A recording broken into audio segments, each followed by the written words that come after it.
Lots of exciting news happening with mortgage rates in the real estate market. I'm going to break down everything you need to know about where rates are at and what we can expect in 2024. So 2023 was a tough year, and even dating back to the second half of 2022, we were in a long rising rate cycle, one of the longest rising rate cycles over the last 40 years. And rates got as high as into the low 8% in the third quarter of 2023. And you know, at that point, it looked like there was no end in sight. Mortgage rates were just continuing to move higher. But what goes up must eventually come down, and we've seen mortgage rates come down in a big way. So November was the single biggest drop in mortgage rates in a 1 month period in the last 30 years. We saw a huge improvement with mortgage rates.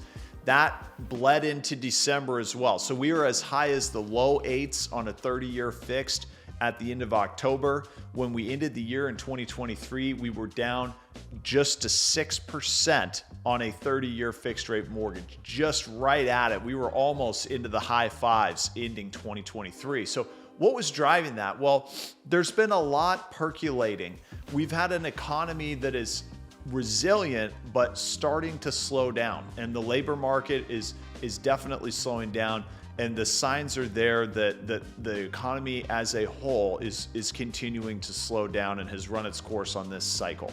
Inflation is down significantly. Inflation is less than half that it was at the peak, and it's continuing to come down. So we're seeing a lot of improvement from the inflation side of things. The Fed had their final rate cut in July of 2023. They now said at their December meeting that they're expecting to cut rates 3 times in 2024. Stock market is predicting 4 rate cuts in 2024. It'll all be dependent on what the economy is doing, what the global economy is doing, what kind of geopolitical risks there are. And speaking of geopolitical risks, there's 2 big ones right now, and it's the Ukraine-Russia conflict and the Israeli-Hamas conflict. And you know, that Israeli-Hamas conflict, if that were to break out into a wider regional war, we would see rates come down in a hurry. It's important to understand that mortgage rates are market driven. So mortgages turn into long-term bonds. Bonds are traded on Wall Street, and they will go up and down just like we see stocks go up and down based on market conditions. And so whenever we have destabilizing events, or when the outlook for the economy is not good, we see investors move money into safer trades like bonds. And when investors move money into bonds, the prices go up and the rates go down. So if we saw an outbreak of that Hamas-Israel conflict turn into a wider regional war, that's a very destabilizing event geopolitically, and we would expect to see mortgage rates come down along with that. So all of that is working together to bring mortgage rates down, and we expect that trend to continue as we're moving forward here into 2024. So, you know, if I was a realtor and I was talking to my clients about, is this a good time to buy? What should they expect for the 2024 year? I would say yes, right now is a great time to buy. And the reason that this is a good time to buy is if rates continue to come down in 2024, you can look over the last 40, 50 years of real estate trends.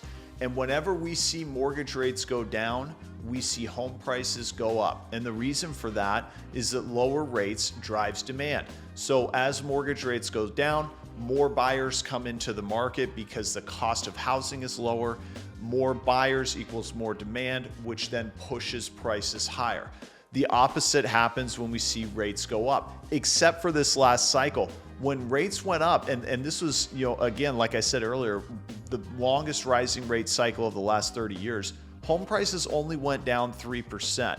So the reason for that is that there is still a housing inventory shortage across the country.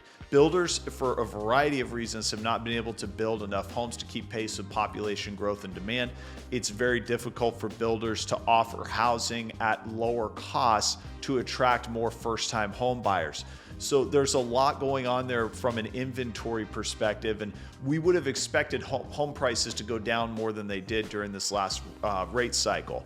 That's why I think for sure we're primed to see home values continue rising higher as mortgage rates come down. So if rates are going to come down significantly in 2024, that means the market's going to heat up, it's going to become more competitive, and home prices are going to go up. So if you can buy a home before that transition happens and before the market gets really competitive, you give yourself more options to choose from, you give yourself more negotiating leverage, and then you're locking in the home at a lower price. Then as rates continue to come down, you can just refinance the mortgage to a lower rate and payment, but it'll all have been based on a lower purchase price if you got in sooner. So if I was a real estate agent, I'd be talking to my clients about those dynamics, because that's not just a sales pitch, that's reality. And a lot of people didn't believe the real estate community, and I was one of these people saying this in 2023 and 2022.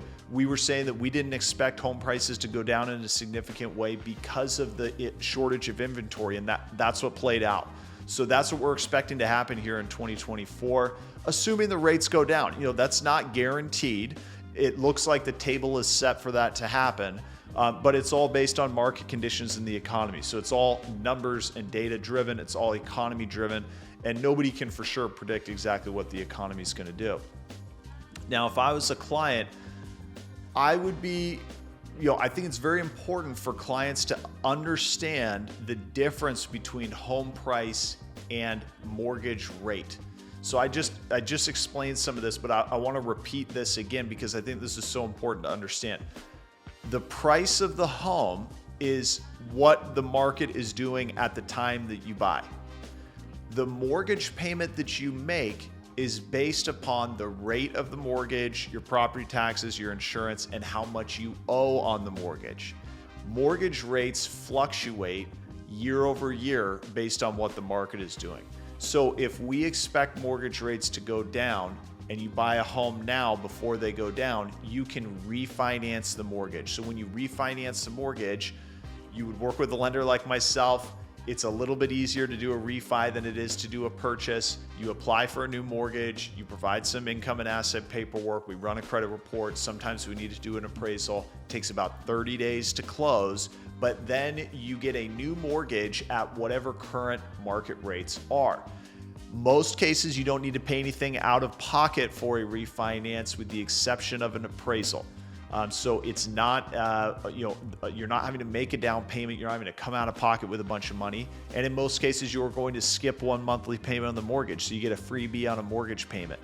Now when you refinance, you drop your rate and you drop your payment, but it's all based on your loan balance from when you originally closed on the home, and then whatever you've paid down on the mortgage between that point and when you refi. So if you wait for the rates to come down and then get a mortgage at that point, you're likely paying a higher price for the home, which means you're going to have a higher balance on your mortgage. Even if it's at a lower rate, that balance and the rate may offset each other and your payment may be about the same anyway, but now you just bought a home in a more competitive market where you had less negotiating power. I still have clients under contract right now who have the seller paying almost all of their closing costs. That's a significant out-of-pocket savings. So if I'm a client, and to all the clients out there, I think it's very important to understand the power of refinancing and what that can do for you. It's also important to understand that investing in real estate, just like investing in the stock market, it's a long-term game. So you want to get in as soon as you possibly can. The sooner you get in, the longer you have to be in the market, and the longer term, the longer horizon we look at in any investment vehicle, the bigger the gains are.